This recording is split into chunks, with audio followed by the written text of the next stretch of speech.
You recognize this guy behind me? If you don't, that's okay. His name is Brian Niccol, and I'm about to tell you all about this dude and why he might matter in a big, big way. This story begins all the way back in 2011 when Brian Niccol became the CEO of Taco Bell. See, at the time, Taco Bell wasn't doing so hot.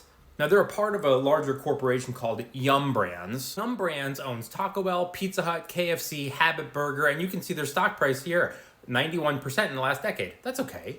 But in 2011, Brian Niccol shows up, and he's like, oh, this sucks. We're going to make some big changes here. He starts by making Taco Bell cool again, especially with kids. They made a bold new logo. Their social media presence became kind of edgy. He introduced new menu items like the Doritos Loco Taco. They created the app, mobile ordering. And Taco Bell started to see consistent same-store sales growth. Around the same time, Chipotle was like untouchable. They were growing rapidly. In fact, maybe they were growing too rapidly. Their stock had been at one point over $700 per share, and then scandal after scandal. Reports of rats, norovirus. The stock went from $700 to $300. Chipotle was having real big problems, including multiple E. coli outbreaks. It wasn't looking good until this motherfucker shows up. Chipotle stock skyrockets. They're like, yo, this is the guy who fixed Taco Bell. He's gonna do the same thing here, and he did.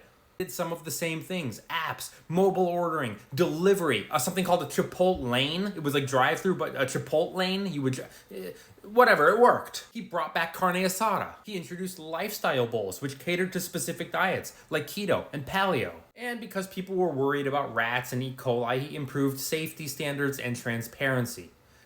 Because of all of this, Chipotle stock went from $300 to over $3,000 per share. They recently split, which is why it's now $50. And I know recently people got mad at Chipotle because they were saying that they were skimping on portions and the prices were going up, which I'll agree with there. The prices did go up dramatically, although in my experience going to multiple Chipotle locations, portions never got smaller for me. And I know someone in the comments is going to go, well, at my location in Wyoming they did. Okay, well, you know, it's hard to oversee that kind of thing when you've got 3,000 locations. Maybe they were short-staffed. Maybe they were running low on steak that day.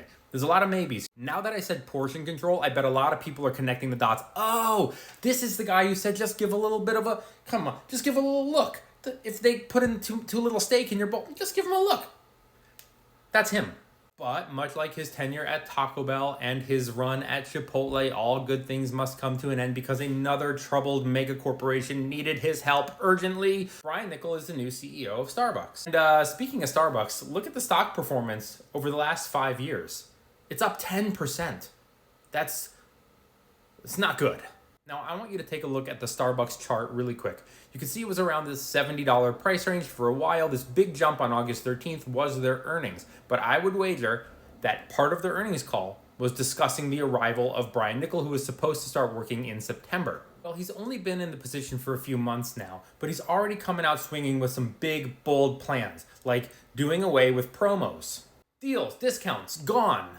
Now, after 2 consecutive quarters of disappointing sales, the new CEO, Brian Niccol, has confirmed that there will be several changes in hopes of repositioning Starbucks as a premium brand. When people stopped going to Starbucks due to inflation and maybe some other things involving Israel, the company said, oh, we gotta entice people to come back. Let's do giveaways. Buy one, get ones. But Niccol says they want to go back to the roots as a community coffee house. They're going to have new design, new seating, new shops. He might be kind of onto something here. I mean, the endless promotions and giveaways, it seem kind of desperate. Please come back. Please, here, we'll give you a free... Just shut up with that poor people shit. I don't want that. Give me a $9 coffee.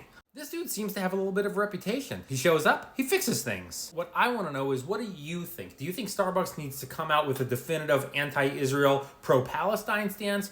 Or pro-union? Do you think they can fix the problems? Do you think they can't? Are they past the point of fixing things? Let me know. Smash the follow. Thanks for watching. See you later.